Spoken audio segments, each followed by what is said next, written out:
નમસ્કાર દર્શક મિત્રો, વર્ષ 2023ના છેલ્લા જીટીપીએલ જૂનાગઢ ન્યૂઝમાં આપનું સ્વાગત છે। હવે પછીના સમાચાર આપણે નવા વર્ષના પ્રથમ દિવસે સાંભળશું અને મળશું, પરંતુ આજે વર્ષ 2023ના છેલ્લા સમાચારમાં જોઈએ મુખ્ય સમાચાર। વિશ્વભરમાં નવા વર્ષને આવકારવાનો થનગનાટ। કાલે વર્ષ 2023નો થશે છેલ્લો સૂર્યોદય।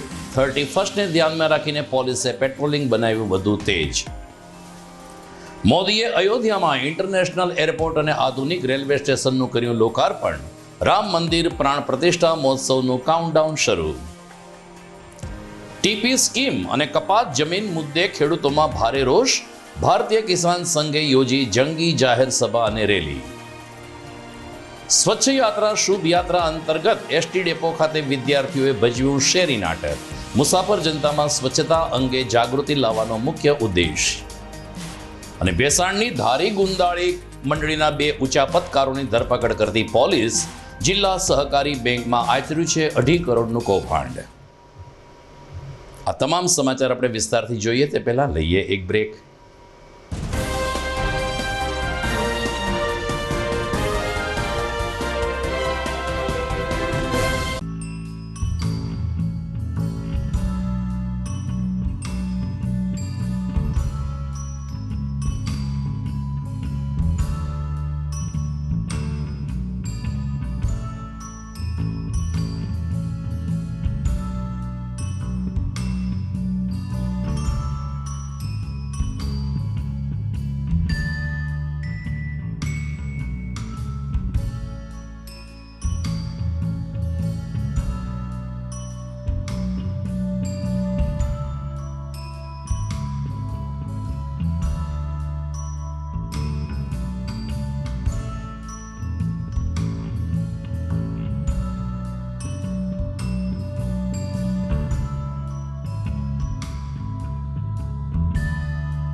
હવે જોઈએ સમાચાર વિગતવાર।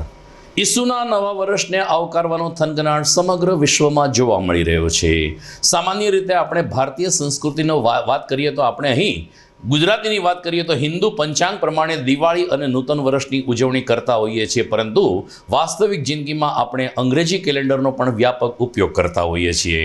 આર્થિક વ્યવહારમાં એટલે કે બેંકની ચેકબુક હોય કે અન્ય કોઈ આર્થિક વ્યવહાર હોય, આપણે અંગ્રેજી તારીખનો જ ઉપયોગ કરતા આવ્યા છીએ। ત્યારે 1 જાન્યુઆરી 2024 હવે ઢુકડી આવી ગઈ છે। આવતીકાલે ઈસુના વર્ષ 2023નો છેલ્લો સૂર્યોદય અને સાંજે છેલ્લો સૂર્યાસ્ત થશે। સોમવારે 1 જાન્યુઆરી 2024 એક નવી આશા નવા કિરણ સાથે જ્યારે સૂર્ય ઉગશે ત્યારે સમગ્ર વિશ્વમાં એક નવા વર્ષનો પ્રારંભ થઈ ચૂક્યો હશે। જીટીપીએલ જૂનાગઢ ન્યૂઝ ચેનલ પણ એમના તમામ દર્શકો, વિજ્ઞાપનકારો, શુભેચ્છક મિત્રોને વર્ષ 2024ની શુભકામના પાઠવે છે અને ઈસુના નવા વર્ષને આજે આપણે બાય બાય કહીએ છીએ। બીજી તરફ 31 એટલે કે 31મી ડિસેમ્બરને ધ્યાનમાં રાખીને જૂનાગઢ પોલીસે પેટ્રોલિંગ વધુ તેજ બનાવ્યું છે. જિલ્લા પોલીસ વડા હર્ષદ મહેતાના નેતૃત્વમાં જિલ્લા પોલીસે ગઈકાલે શહેરની મુખ્ય બજારોમાં ફૂટ પેટ્રોલિંગ કર્યું હતું ને વેપારીઓને અને નગરજનોને નિર્ભીક રીતે પોતાનું રોજિંદુ જીવન વિતાવવા માટેની અપીલ કરી હતી. બીજી તરફ ભવનાથમાં મોટી સંખ્યામાં પ્રવાસીઓ આવતા હોય છે અને દૂષણ પણ વધી રહ્યું છે. 31ને ધ્યાનમાં રાખીને દારૂનું દૂષણ વધી રહ્યું છે, ત્યારે જિલ્લા પોલીસ વડા હર્ષદ મહેતાએ તમામ યુવાનોને દારૂ અને ડ્રગ્સથી બધીથી દૂર રહેવા અપીલ કરી છે. આવતીકાલે રાત આખી પોલીસ દ્વારા માઉથ બ્રીથિંગ લઈને પણ પેટ્રોલિંગ કરવામાં આવશે અને નશો કરેલી હાલતમાં કોઈ ઝડપાશે તો કડક હાથે કામ લેવામાં આવશે તેવી ગર્ભિત ચીમકી પણ એસપીએ ઉચ્ચારી દીધી છે. આજે અને કાલે પોલીસ દ્વારા રાઉન્ડ ધી ક્લોક પેટ્રોલિંગ સમગ્ર શહેરમાં જારી રાખવામાં આવશે. 31ની પૂર્વ તૈયારીના ભાગરૂપે જૂનાગઢ શહેરમાં રૂટ માર્ચનું આયોજન કરેલું. ડીવાયએસપી શ્રી અને તમામ થાણા અધિકારીઓ મારફતે આગામી 31માં પણ સાંજના 6 વાગ્યાથી શરૂ કરી અને મોડી રાત સુધી સિટીના અને સમગ્ર જિલ્લાના તમામ પોઈન્ટ ઉપર પોલીસ કન્ટિન્યુઅસ વાહન ચેકિંગ પણ કરશે. ખાસ ડ્રગ ડિટેક્શન કિટનો પણ ઉપયોગ થશે. મહિલાઓની અવરજવર થાય છે ત્યાં 31માં સી ટીમની કામગીરી કરવામાં આવશે. QRT અને અન્ય જે ટીમો છે એ કન્ટિન્યુઅસ મોડી રાત સુધી પેટ્રોલિંગ કરી અને કોઈપણ પ્રકારે ધૂમ બાઇક ચલાવવાની કોઈ કોશિશ કરે, કોઈપણ પ્રકારે પીધેલા પાર્ટી કરીને જો કોઈ બાર વાહન ચલાવવાની કોશિશ કરશે તો એવા લોકો વિરુદ્ધ પોલીસ છે એ કડકાઈથી કાર્યવાહી કરશે. તો જિલ્લામાં મુખ્ય એવા જૂનાગઢ જિલ્લા મથક જે છે એ જૂનાગઢ શહેરમાં અને અન્ય જે ટાઉન છે એમાં પણ આ જ પ્રકારે સેમ પેટર્ન ઉપર છે એ વાહન ચેકિંગ અને જ્યાં જ્યાં ડ્રગ્સના ભૂતકાળમાં કેસો થયેલા છે એવા જે પોકેટ છે ત્યાં ટીમ છે બ્રેથ એનાલાઇઝરનો તો ઉપયોગ કરશે, પણ સાથે સાથે ડ્રગ્સ ડિટેક્શન કિટનો પણ ઉપયોગ કરવામાં આવશે. 22મી જાન્યુઆરીએ અયોધ્યામાં રામ મંદિરનો ભવ્ય પ્રાણ પ્રતિષ્ઠા મહોત્સવ યોજાવાનો છે, જેનું કાઉન્ટડાઉન શરૂ થઈ ચૂક્યું છે. આજે વડાપ્રધાન નરેન્દ્ર મોદીએ અયોધ્યાવાસીઓને એક અદ્ભુત ગિફ્ટ આપી હતી ને ઇન્ટરનેશનલ એરપોર્ટની સાથે અયોધ્યાના રેલવે સ્ટેશનને અયોધ્યા નામ આપીને નવા રંગરૂપ સાથેનું સ્ટેશન લોકાર્પિત કર્યું હતું. મહત્વની બાબત એ છે કે ઇન્ટરનેશનલ એરપોર્ટનું નામ મહર્ષિ વાલ્મીકી રાખવામાં આવ્યું છે અને એરપોર્ટની અંદર રામાયણના જીવન કવન આધારિત પ્રસંગોનું સુંદર નિરૂપણ કરવામાં આવ્યું છે. અયોધ્યા ધામ રેલવે સ્ટેશનને ખુલ્લું મૂકતા પીએમ મોદીએ વંદે ભારત ટ્રેનને પણ લીલી ઝંડી આપી હતી. 22મી જાન્યુઆરીએ તેઓ ફરી અયોધ્યા આવવાના છે, ત્યારે આ 20 દિવસ સુધી અયોધ્યામાં દિવાળી જેવા ઉત્સવો સાથે રોશનીના ઝગમગાટ વચ્ચે રામલલ્લાના મહોત્સવને વધાવવામાં આવશે. માત્ર અયોધ્યા નહીં પરંતુ સમગ્ર દેશમાં એક ઉત્સાહનો માહોલ જોવા મળી રહ્યો છે, ત્યારે પીએમ મોદીની સાથે આજે યુપીના મુખ્યમંત્રી યોગી આદિત્યનાથ પણ સતત એમની સાથે રહ્યા હતા. आज के ही दिन 1943 में नेताजी सुभाष चंद्र बोस ने अंडमान में झंडा फहराकर भारत की आजादी का जयघोष किया था. आजादी के आंदोलन से जुड़े ऐसे पावन दिवस पर आज हम आजादी के अमृत काल के संकल्प को आगे बढ़ा रहे हैं. आज विकसित भारत के निर्माण को गति देने के अभियान को अयोध्या नगरी से नई ऊर्जा मिल रही है. आज यहां 15,000 करोड़ रुपए से अधिक के विकास कार्यों का शिलान्यास और लोकार्पण हुआ है. इंफ्रास्ट्रक्चर से जुड़े ये काम आधुनिक अयोध्या को देश के नक्शे पर फिर से गौरव के साथ स्थापित करेंगे. कोरोना जैसी वैश्विक महामारी के बीच ये कार्य अयोध्या वासियों के अथक परिश्रम का परिणाम है. मैं सभी अयोध्या वासियों को इन परियोजनाओं के लिए अनेक अनेक बधाई देता हूं। मेरे परिवारजनों, दुनिया में कोई भी देश हो, अगर उसे विकास की नई ऊंचाई पर पहुंचना है तो उसे अपनी विरासत को संभालना ही होगा। આપણને દરેક ગુજરાતીને ગૌરવ થાવ એવી બાબત એ છે કે અત્યારે ઉત્તર પ્રદેશના રાજ્યપાલ તરીકે આનંદીબેન પટેલ કાર્યરત છે અને આનંદીબેન પટેલ જ્યારે રાજ્યપાલ છે ત્યારે એમની જ હાજરીમાં અયોધ્યામાં રામ મંદિરનો પ્રાણ પ્રતિષ્ઠા મહોત્સવ ઉજવવામાં આવી રહ્યો છે। દરેક ગુજરાતીઓને ગૌરવ થાય એ રીતે આનંદીબેન સફળતાપૂર્વક હાલ નેતૃત્વ કરી રહ્યા છે। સમાચારમાં આગળ વાત કરીએ તો ગિરનારને પ્લાસ્ટિક મુક્ત કરવાની નેમ સાથે ગઈકાલે વહીવટી તંત્રએ ગિરનારની સીડી ઉપર વ્યવસાય કરતા 120 જેટલા વેપારીઓને 600 પાણીના કેરબા નિઃશુલ્ક વિતરિત કર્યા છે। આ કામગીરીના મતમતાંતર સાથે આજે પ્રથમ દિવસે જ લોકો પ્રવાસીઓએ આ નિર્ણયને આવકાર્યો હતો તો સાધુ સંતોએ પણ પ્લાસ્ટિક મુક્ત ગિરનાર એક આદર્શ યાત્રાધામ બની શકે છે તેવો સુરવ્યતો કર્યો હતો। ગૌરક્ષા આશ્રમના મહંત શેરનાથ બાપુએ કહ્યું કે પ્રશાસનનો નિર્ણય સૌ કોઈએ શિરોમાન્ય રાખવો જોઈએ અને કડક રીતે જો પ્રશાસન કામ લેશે તો જ ગિરનાર અને ભવનાથ તીર્થક્ષેત્ર પ્લાસ્ટિક મુક્ત બનશે અને સ્વચ્છ બનશે। યાત્રાળુએ પણ પ્રશાસનના નિર્ણયની પ્રશંસા કરી છે, પરંતુ બીજી તરફ દરરોજે રોજ પાણી વેચીને કમાઈ ખાતા નાના મોટા વેપારીઓએ સરકારના નિર્ણયને સ્વીકાર્યો તો છે, પરંતુ તેમણે કહ્યું છે કે ખરેખર પ્લાસ્ટિકની બોટલ બનાવતા કારખાનાઓ જ બંધ કરી દેવા જોઈએ। જો પ્લાસ્ટિકની બોટલ સાથે અમે વ્યવસાય નહીં કરીએ તો દિવસને અંતે અમે ખાશું શું? આવા વેધક પ્રશ્ન સાથે ગરીબ સાકરબેને પોતાની વેદના પણ રજૂ કરી હતી। ગમે તેમ ગિરનારને પ્લાસ્ટિક મુક્ત કરવાની આ અભિયાનને અત્યારે તો સફળતાપૂર્વક સૌ કોઈએ સ્વીકાર્યું છે, પરંતુ આ લાંબુ ચાલે તે ખૂબ જ જરૂરી હોવાનું સૌ કોઈ માને છે। જૂનાગઢમાં ગિરનાર પર્વતમાં આવનાર યાત્રાળુ માટે વહીવટી તંત્ર દ્વારા પ્લાસ્ટિક ઉપર પાબંદી લગાવવામાં આવી છે, ત્યારે અમારા સૌ સંતોનો ખૂબ જ ખુશીપો અને રાજીપો। આવનાર યાત્રાળુઓને સંતોની ખાસ ભલામણ છે, આપ અહીંયા પ્લાસ્ટિકની બોટલો અને અન્ય કોઈ પ્લાસ્ટિકના કાગળ લઈને અને ન આવવું, અને કોઈ આવતા હોય તો એની ભલામણ કરવી કે આવું તીર્થસ્થાન અને આપણી આવી ભવ્યતા અને વિરાસતને ખરાબ ન કરવા માટે જ્યાં ત્યાં પ્લાસ્ટિક ફેંકવામાં આવે છે અને દિન પ્રતિદિન પ્રદૂષણ વધતું જાય છે, ત્યારે એને રોકવા માટે આપણી વ્યવસ્થાના ભાગરૂપ વહીવટતંત્ર દ્વારા પ્લાસ્ટિક મુક્ત કરવા માટે ગિરનારમાં જે અભિયાનને આગળ વધારી રહ્યા છીએ એમાં અમારા સૌ સંતોનો સહમત છે। આવો આપણે સૌ સાથે મળી સહકાર આપીએ, આ અભિયાનને આપણે સફળતા તરફ આગળ લઈ જઈએ। એવમ અસ્તુ। આદેશ। જય ગિરનારી। પ્લાસ્ટિક પ્રતિબંધ માટે જે વિષય છે એ સારો છે, કારણ કે ઉપર લઈ જવાથી ગમે ત્યારે કોઈ પણ જાતનું પ્રદૂષણ થઈ શકે છે, જેથી પ્રતિબંધ જે રહેલો છે યોગ્ય છે। મારું નામ સાકરબેન। પ્લાસ્ટિક નો વેચવાનું ના પડે તો પછી ધંધો હેમાં કરવો અમારે?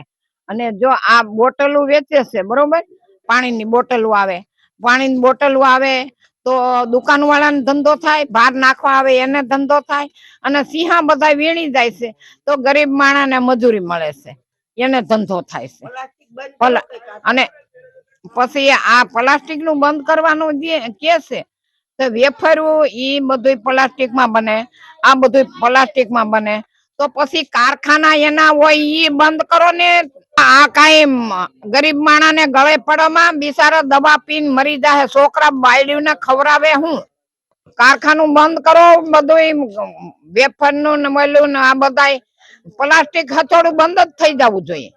દર્શક મિત્રો, સમાચારમાં સમય થઈ ગયો છે એક વિરામનો।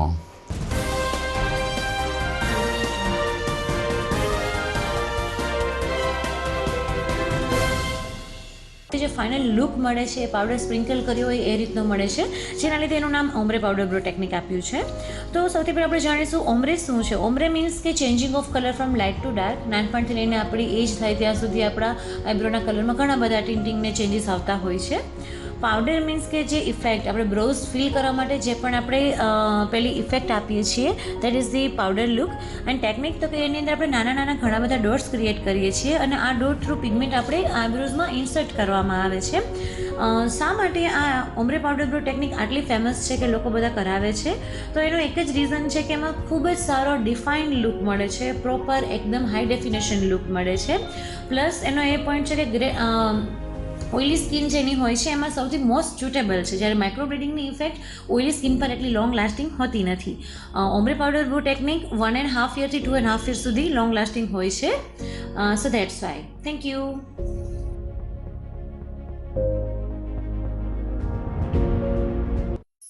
અભિનંદન વેવાઈ, એ આજનો દિવસ આપણા માટે ખૂબ શુભ છે, કેમ કે તમારી દીકરી નિશા અને મારા દીકરા સંજુના લગ્નની તારીખ નક્કી થઈ ગઈ ને.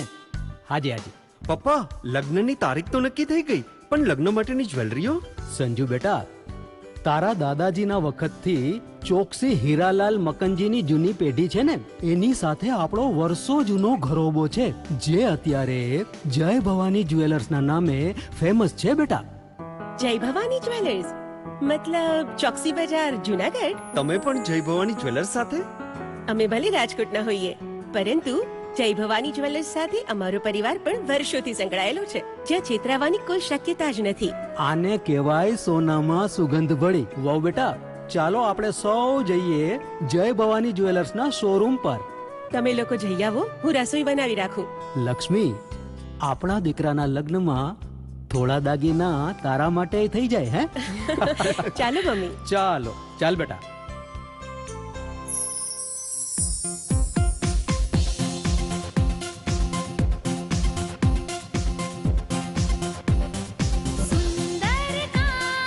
વ્યાજબી દામ, એક જ નામ, જય ભવાની જ્વેલર્સ. તહેવાર વ્યવહાર, બંગડી વીટી હાર, ડિઝાઇન અપાર, જય ભવાની જ્વેલર્સ, જય ભવાની જ્વેલર્સ. એક્સક્લુઝિવ દાગીના ખરીદવા માટે વિશ્વાસપાત્ર એક જ નામ, જય ભવાની જ્વેલર્સ, ચોકસી બજાર, જુનાગઢ.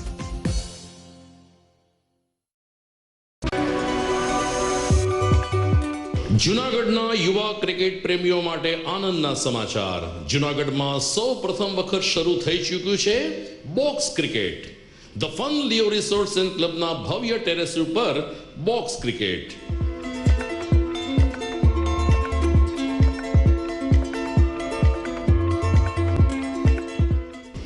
બોક્સ ક્રિકેટ નોંધી લેશો સમય સવારે 6 થી બપોરે 12 અને સાંજે 6 થી રાત્રિના 12. વ્યવસાયકારો, નોકરિયાત વર્ગ માટે ખાસ રાત્રિનો સમય પણ શરૂ કરવામાં આવ્યો છે. એક વખત અચૂક રમો બોક્સ ક્રિકેટ. યુવા ક્રિકેટરોને ઉત્તેજન આપતા the fun Leo resorts and ક્લબના આ નવતર અભિગમમાં જોડાઓ અને બોક્સ ક્રિકેટનો આનંદ માણો. વિશેષ માહિતી અને રજીસ્ટ્રેશન માટે સંપર્ક 0285 2658 444.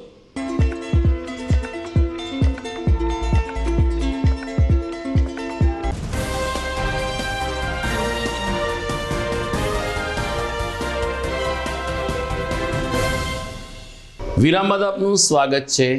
અંબિકા ચોકમાં ચાલતી પ્રેમ ભિક્ષુકજી મહારાજ પ્રેરિત અખંડ રામધૂન મંડળને 10,000 દિવસ પૂરા થયા છે અને આ 10,000 દિવસ પૂરા થયાની ઉજવણી હાલ 2 દિવસથી રામધૂન મંડળ ખાતે ચાલી રહી છે, જેમાં દરરોજ સવારે પ્રભાત ફેરી, સાંજે 7 કલાકે મહાઆરતી અને 9:30 કલાકે વિશેષ ધૂન ભજનના કાર્યક્રમો યોજાઈ રહ્યા છે. આવતીકાલે પણ 31મી ડિસેમ્બરે મહાઆરતીને ધૂન ભજનની સાથે સાથે ગાયોને કપાસિયાના ખોળ, લાડુ વગેરેનું વિતરણ કરવામાં આવશે. આમ રામધૂન મંડળને 10,000 દિવસ પૂર્ણ થતાં ભાવિકોમાં ઉત્સાહ દેખાઈ રહ્યો છે. ભારતીય કિસાન સંઘે આજે ઝાંસીની રાણી સર્કલ ખાતે જંગી જાહેર સભાને સંબોધન કર્યું હતું. ખાસ કરીને સરકાર દ્વારા જે ટીપી સ્કીમ, મહાનગરપાલિકા દ્વારા જે ટીપી સ્કીમ જાહેર કરવામાં આવી છે એ સ્થળ ઉપર ખરાઈ કરવાને બદલે માત્ર ટેબલ ઉપર લાલ લીલા ટપકા કરી દીધા છે તેવા આક્ષેપ સાથે જૂનાગઢ અને ગ્રામ્ય વિસ્તારના ખેડૂતોએ ટીપી સ્કીમનો વિરોધ કર્યો છે અને કોર્પોરેશનની કામગીરીની ઝાટકણી કાઢી છે. પ્રમુખ મનસુખભાઈ પટોલિયાના જણાવ્યા અનુસાર સૂચિત બાયપાસમાં જે કપાત જમીન થઈ છે ખેડૂતોને, આ ખેડૂતો પણ અન્યાયનો સામનો કરી રહ્યા છે. આજે કિસાન સંઘે યોજેલી રેલીમાં મોટી સંખ્યામાં મહિલા ખેડૂતો પણ જોડાયા હતા. ટ્રેક્ટરની સાથે રેલી કલેક્ટર કચેરી ખાતે પહોંચી હતી અને મુખ્યમંત્રીને સંબોધીને લખેલું આવેદનપત્ર વહીવટી તંત્રને સુપ્રત કર્યું હતું. જોકે 2 કલાક ચાલેલી રેલી અને જાહેર સભાને કારણે ટ્રાફિક જામના દ્રશ્યો પણ સર્જાયા હતા અને ભીડને કારણે એક એમ્બ્યુલન્સને પણ નીકળવામાં તકલીફ પડી હતી. પોલીસે રસ્તો કરીને એમ્બ્યુલન્સનો તો રસ્તો કર્યો, પરંતુ અન્ય વાહન ચાલકોને બાનમાં લેવાયા હતા. મનસુખભાઈ પટોળિયા. ટીપી સ્કીમ લાગુ કરવામાં આવી છે જુનાગઢ મહાનગરપાલિકાની અંદર. નવા ભરેલા વિસ્તારો ઝાંઝેડા, સુખપુર અને જોશીપરા, એમાં 865 હેક્ટર જમીન આ 3 ગામની જાય છે. એટલે અમારી સરકારમાં માગણી છે, આજે રજૂઆત થઈ છે, આવેદનપત્ર આપી અને સરકારને વિનંતી કરી છે કે 40% ખેડૂતોની જમીન એમાં જાય છે અને બેટરમેન્ટ ચાર્જ 10 વીઘા ખેડૂત ખાતેદાર હોય તો એને 70 લાખ રૂપિયા જેવું ખર્ચ રોડ બનાવવા માટેના ખેડૂતો પાસેથી લેવા. આ કેટલા અંશે વ્યાજબી છે? ખેડૂત વિરોધી કાયદા ન હોય, ખેડૂતો પાસેથી પૈસા લેવાના ન હોય.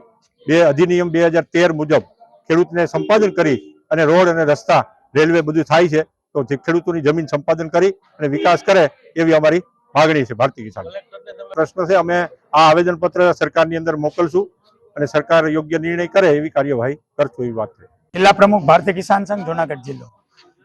આજરોજ જુનાગઢ ખાતે ભારતીય કિસાન સંઘ દ્વારા જાહેર સભાનું આયોજન કરવામાં આવેલું. કલેક્ટર સાહેબ અને કમિશનર શ્રીને આવેદનપત્ર આપવાનો કાર્યક્રમ થયો. અમારા ધરતીપુત્રોને, ખેડૂતોને નુકસાન જાય તેવા કાયદાઓ તો આ ખેતી પ્રધાન દેશમાં વ્યાજબી વાત નથી. એવું વિચારીએ છીએ કે પ્રશાસન અને સરકારમાંથી પણ આ ખેડૂતોના હિતની વાત વહેલી તકે તેનો નિર્ણય લેવાય અને યોગ્ય રાહે, યોગ્ય પાટે આ વાત ચડે અને ખેડૂતોની જમીન કપાય, એનું વળતર ન મળે, ઉલટાનો ખર્ચો એને કરવો પડે, આવી જે વાત થઈ છે તે વાત હરગીજ માન્ય નથી અને ખેડૂતો આ વાત સ્વીકારી પણ ન લે. માંડ પોતાના પેટનો ખાડો ભરે છે. આ ખેડૂતો પોતાના આજીવિકા માટે ઝઝુમી છે. આવી આ મોંઘવારીના સમયમાં, આ પરિસ્થિતિમાં પૈડા ઉપર પાટવું આ વાત વ્યાજબી નથી. એટલે અમારી પ્રશાસનને અને સરકારશ્રીમાં પણ વિનંતી સહ વેદના સાથે અમારી વાતની અમે આવેદનપત્ર દ્વારા રજૂઆત કરી છે. તેનો યોગ્ય નિકાલ ઝડપથી કરે તેવી અમારી ભારતીય કિસાન સંઘની માંગ છે. અમે જુનાગઢ ગામમાંથી આવ્યા છીએ. ઝાંઝેડા અમારું ગામ છે. મારું નામ મમતાબેન નામ છે, મમતાબેન રાજુભાઈ. અને આ ટીપીસી ને લાગુ સરકારે કરી છે ને, એમાં 10 વીઘા જમીન હોય અને 4 વીઘા સરકાર લઈ લે અને 4 વીઘા લઈ લે એટલે સરકાર શું કહે છે કે દીકરા જ્યાં લગી માવતર જીવતા હોય ત્યાં લગી દીકરાને ખાતે ન થાય. તો અમારે પછી 4 દીકરા હોય તો 6 વીઘામાં કેટલા વીઘા જમીન આવે? અને પછી આ લોકોએ જેથી વાવવું હોય ને તેથી ઊંચો ભાવ બધો અન્નપાણીનો કરે છે અને જેથી ઉત્પાદન થાય તો નીચો કરે છે. તો અમારે શું કરવું? અને આ રોડ કરે ટીપીના અને સરકાર લઈ લે તો પછી અમારે શું મજૂરીએ જવું કે શું કરવું?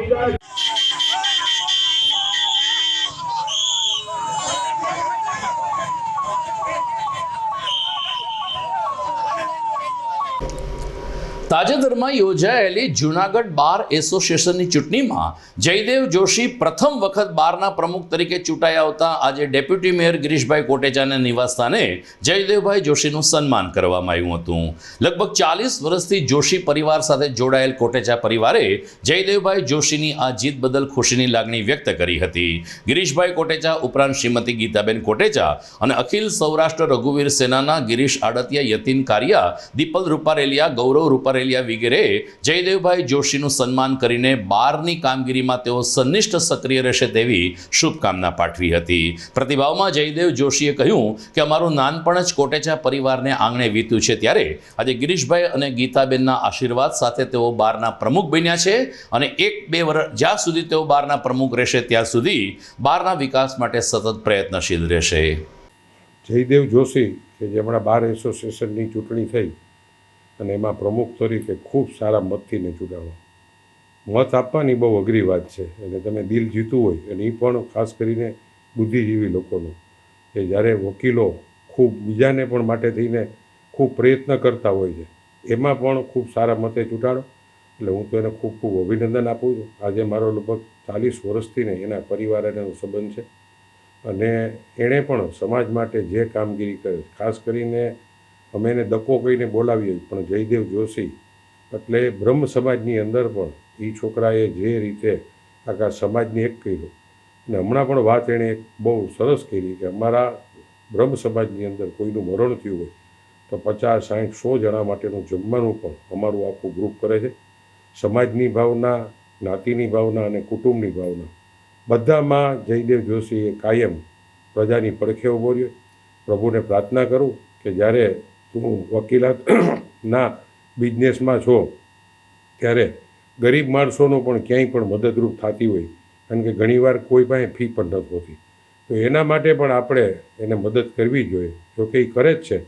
ફરીને જયદેવ જોશીને એની આખી ટીમને મારા તરફથી હું ખૂબ ખૂબ શુભેચ્છા પાઠવું છું. રઘુવીર સેના અને મારા વડીલ એવા ગિરીશભાઈ કોટેચાને ત્યાં બાર એસોસિએશનના વર્ષ 24 અને 25માં હું જ્યારે પ્રમુખની ઇલેક્શન લડી અને વિજેતા થયેલ છું, તેમણે મારું સન્માનનો જે કાર્યક્રમ રાખ્યો છે.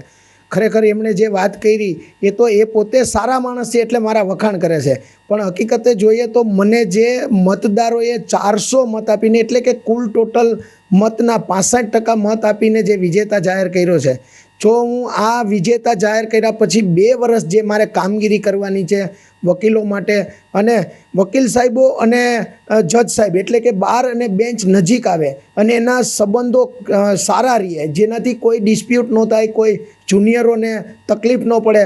અને અસીલો માટે જે વાત કરી છે તો અસીલો માટે પણ ઘણી સુવિધાઓ ઊભી કરવાની ગણતરી છે. નવી બિલ્ડિંગ થાય એમાં પણ અસીલો માટે સુવિધા ઊભી થાય, કારણ કે અસીલો હોય તો વકીલ અને જજની જરૂર છે, બાકી કોઈની જરૂરિયાત રહેતી નથી. ત્યારે એક સુંદર મજાનું આ આયોજન કરી રઘુવીર સેના અને અમારા વડીલ એવા ગિરીશભાઈ કોટેચાએ મારું સન્માન કર્યું છે. આ સન્માન હું કોઈ દિવસ ભૂલીશ નહીં. અને રઘુવીર સેના માટે કોઈ પણ જગ્યાએ કોઈ પણ રીતે કંઈ પણ જરૂર પડે ત્યાં હું એમની સાથે છું. મહાદેવર. આગામી 1 જાન્યુઆરીને સોમવારે ઉપલા દાતાર ખાતે વિઠ્ઠલ બાપુની 5મી પુણ્યતિથિની ઉજવણી થશે. આ તકે વિઠ્ઠલ બાપુનું પૂજન અર્ચન અને લોકભજન સહિતના કાર્યક્રમો યોજાઈ રહ્યા છે. હાલ વિઠ્ઠલ બાપુની પુણ્યતિથિની ઉજવણી કરવા માટે વર્તમાન મહંત ભીમ બાપુ અને સેવકો દ્વારા તૈયારીઓ કરવામાં આવી છે અને દાતાર સેવકોને સોમવારે 1 જાન્યુઆરીએ દિવસભર યોજાનાર કાર્યક્રમમાં હાજર રહેવા જણાવવામાં આવ્યું છે. આમ તો ભારત દેશ એ સાધુ સંતોનો દેશ ગણાય છે, પરંતુ આ દેશના ઘણા બધા વૈજ્ઞાનિકોએ પણ ભારતનું નામ વિશ્વ કક્ષાએ રોશન કર્યું છે. આવા જ એક વૈજ્ઞાનિક એટલે કે ગુજરાતના પનોતા પુત્ર ડૉક્ટર વિક્રમ સારાભાઈ. 30 ડિસેમ્બર 1971ના રોજ વિક્રમ સારાભાઈનું અવસાન થયું એ પહેલાં તેમણે ભારતને વૈજ્ઞાનિક ક્ષેત્રે ક્ષિતિજ ઉપર મૂકી દીધું હતું. વિક્રમ સારાભાઈ ઇન્સ્ટિટ્યૂટમાં પણ આજે ઘણા બધા પ્રયોગો થઈ રહ્યા છે અને ડૉક્ટર વિક્રમ સારાભાઈની હયાતીમાં પણ એમણે ઘણા બધી પ્રયોગશાળાઓ ખોલી હતી. જૂનાગઢમાં આજે બ્રહ્માનંદ લોક વિજ્ઞાન કેન્દ્ર ખાતે વિક્રમ સારાભાઈની પુણ્યતિથિ નિમિત્તે વિદ્યાર્થીઓને માર્ગદર્શિત કરતો એક કાર્યક્રમ યોજાયો હતો. ખાસ કરીને ચંદ્રયાનની સફળતા અને હવે સૂર્ય તરફ ભારતે જે ભ્રમણ કર્યું છે તે અંગે વિદ્યાર્થીઓને અવગત કરતા ડૉક્ટર પ્રતાપસિંહ ઓરા અને ડૉક્ટર માતંગ પુરોહિતે વિક્રમ સારાભાઈના જીવન કવન અંગે વિદ્યાર્થીઓને માર્ગદર્શિત કર્યા હતા. ચંદ્રયાન 3ની ભવ્ય સફળતા બાદ સૂર્યનો અભ્યાસ કરવા માટે ઈસરો દ્વારા આદિત્ય L1નું લોન્ચિંગ કરાવવામાં આવ્યું, જે હાલ 246 દિવસે સૂર્યની આસપાસ પહોંચવા આવ્યું છે અને હાલ તે L1 બિંદુ પર પહોંચવા આવ્યું છે.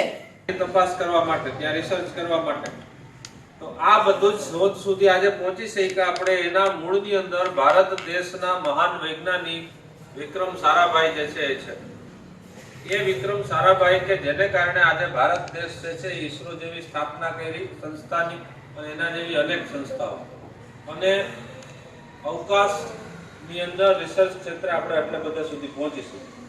સમજાણું? આજે એમની ડેથ એનિવર્સરી એટલે કે મૃત્યુ તિથિ છે. શું છે? મૃત્યુ તિથિ છે. એ મૃત્યુ તિથિ નિમિત્તે આજે આપણે 5-10 મિનિટ માટે અહીં એના વિશે સમજવાનું છે. બરાબર? એને શ્રદ્ધાંજલિ અર્પિત કરવાની છે. બરાબર છે? અને એના વિશેની એક તમને જે છે એ પ્રતાપ સર થોડીક વાત કરશે. સમજાવશે, બરાબર?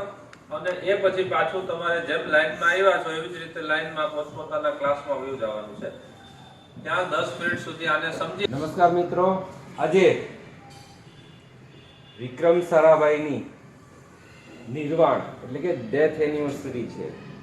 તમે જુઓ છો આપણું અંતરિક્ષ વિજ્ઞાન કેવું છે.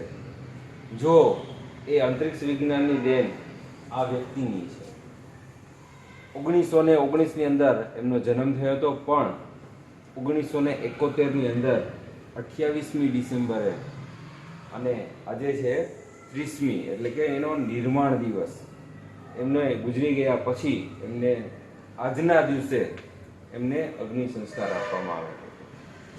અત્યારે જે ઈસરો દ્વારા નવા કાર્યક્રમો, તમને ખ્યાલ છે ચંદ્રયાન 3 સૌથી ભારત દક્ષિણ ધ્રુવ ઉપર પહેલી વખત જે ઉતરાણ કર્યું છે એ આ વ્યક્તિના હિસાબે કરેલું છે. એમનું સપનું હતું કે ચંદ્રયાન એટલે કે ચંદ્ર ઉપર ભારત ક્યારે પહોંચશે.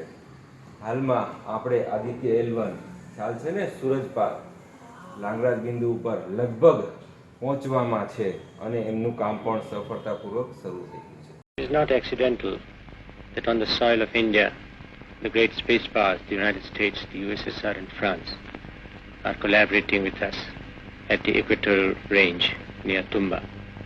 And even the United Nations sponsorship of this range is not merely a matter of form, but constitutes an umbrella under which, regardless of political differences, nations can collaborate in the peaceful uses of outer space. દર્શક મિત્રો, સમાચારમાં સમય થઈ ગયો છે ફરીથી એક વિરામનો.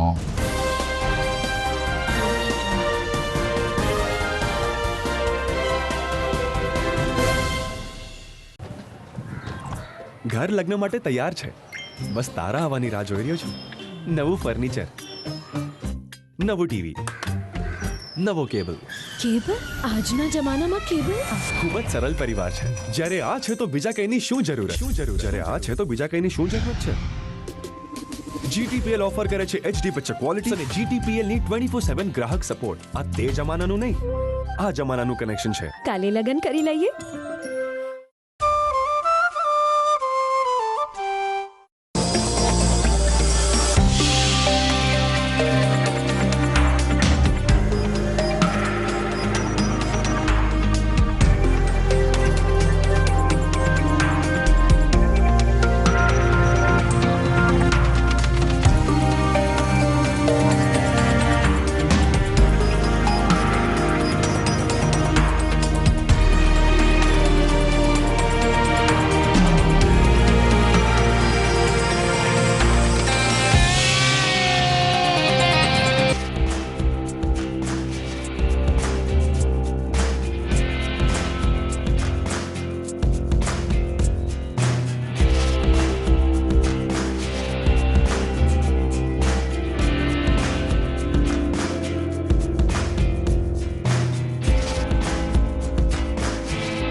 વિરામ બાદ આપનું સ્વાગત છે.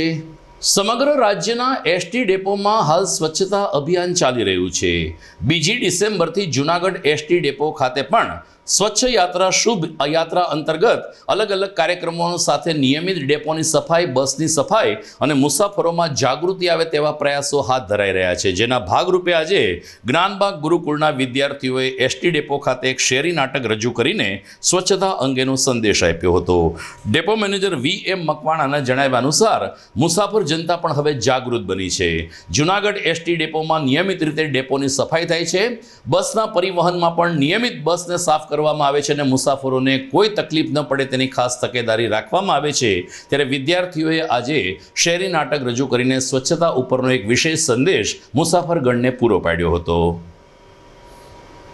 હું VM Makwana, ST depot manager Junagadh.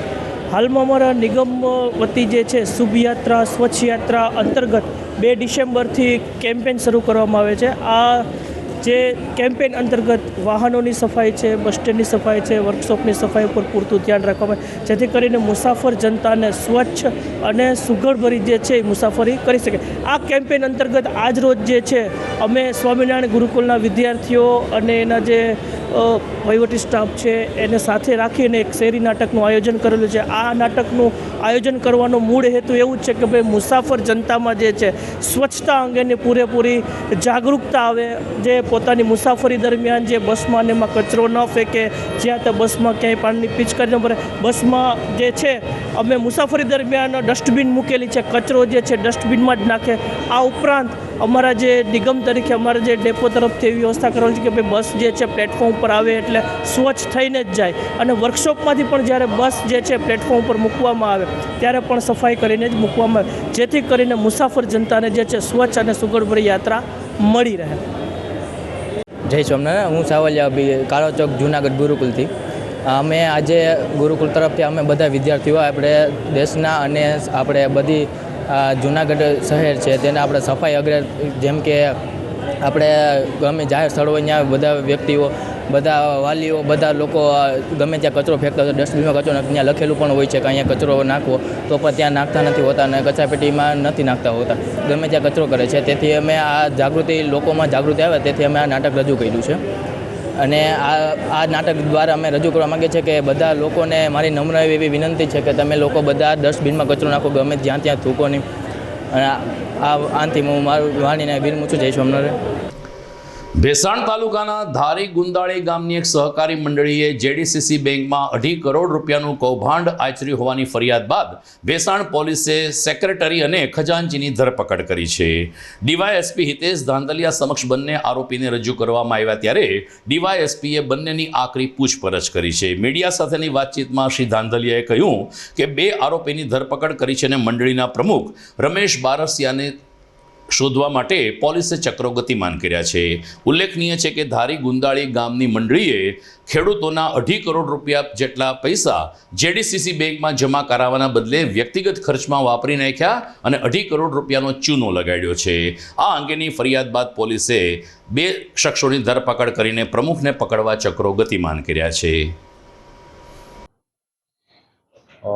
Bhesan police સ્ટેશનમાં આવેલા જૂની ધારી ગુંદાળી શાખા જે સેવા સહકારી મંડળી છે તેમાં તેના માજી પ્રમુખ, હાલના પ્રમુખ, મેનેજર, ભેસાણ શાખા જિલ્લા સહકારી બેંક ભેસાણ શાખાના મેનેજર તથા મંત્રી, આ 4 આરોપીઓએ મળી અને આ જે જૂની ધારી ગુંદાળી છે તેમના સભાસદો, તે પૈકીના 63 સભાસદો પૈકી 40 સભાસદોમાં ખેડૂતોને જે શાકપત્રને ધિરાણ મળવાપાત્ર છે તેના કરતાં વધારે ધિરાણની ફાળવણી કરેલી અને અન્ય 23 જે સભાસદો છે તેમના ધિરાણના શાકપત્ર મંજૂર થયાના હોવા છતાં પણ આમના છે એ ધિરાણપત્ર મંજૂર કરાવેલા. ટોટલ છે એમને જિલ્લા સહકારી બેંક સાથે સભાસદોના નામના ખોટા દસ્તાવેજો ઊભા કરી કુલ 2,56,91,000 જેટલી રકમની છે ઉચાપત કરેલી. આ બાબતે ભેસાણ પોલીસ સ્ટેશનમાં IPCની કલમ 406, 420, 467, 68, 409 મુજબ ગુનો દાખલ થયેલો છે. આ ઉપરાંત ગુજરાત સહકાર ધારા અધિનિયમ મુજબની પણ ફરિયાદ લેવામાં આવેલ છે. તે પૈકી 2 આરોપી છે રોહિત અમૃતલાલ અમરોડા અને ધીરુભાઈ ગુસાભાઈ ઠુમ્મર. આ રોહિત અમૃતલાલ અમરોડા છે તે આ જે જૂની ધારી ગુંદાળી સેવા સહકારી બેંકના મંત્રી છે. જ્યારે અન્ય આરોપી ધીરુભાઈ કુસાભાઈ ઠુમર તે આ સહકારી મંડળી છે તેમના માજી પ્રમુખ છે. આ બંનેની ભેસાણ પોલીસ સ્ટેશન દ્વારા ધરપકડ કરવામાં આવેલી છે. જ્યારે અન્ય એક આરોપી જે ભેસાણ શાખાનો મેનેજર છે રમેશ રામાણી તે આ જેલમાં છે.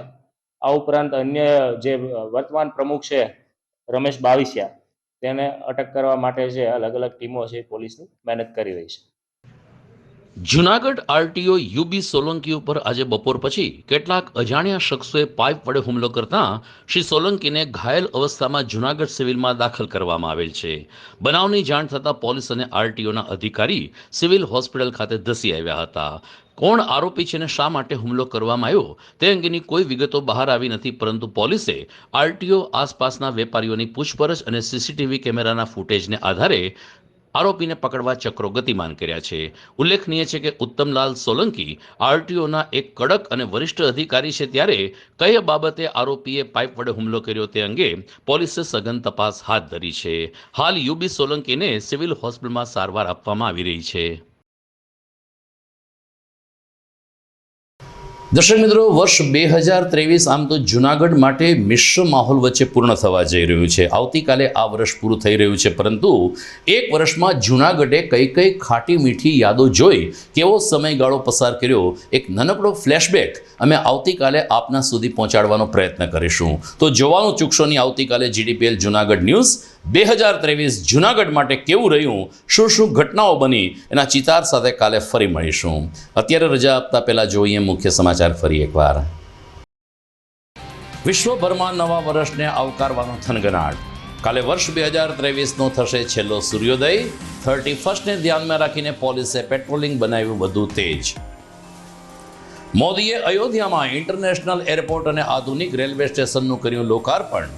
રામ મંદિર પ્રાણ પ્રતિષ્ઠા મહોત્સવનું કાઉન્ટડાઉન શરૂ. ટીપી સ્કીમ અને કપાત જમીન મુદ્દે ખેડૂતોમાં ભારે રોષ. ભારતીય કિસાન સંઘે યોજી જંગી જાહેર સભા અને રેલી.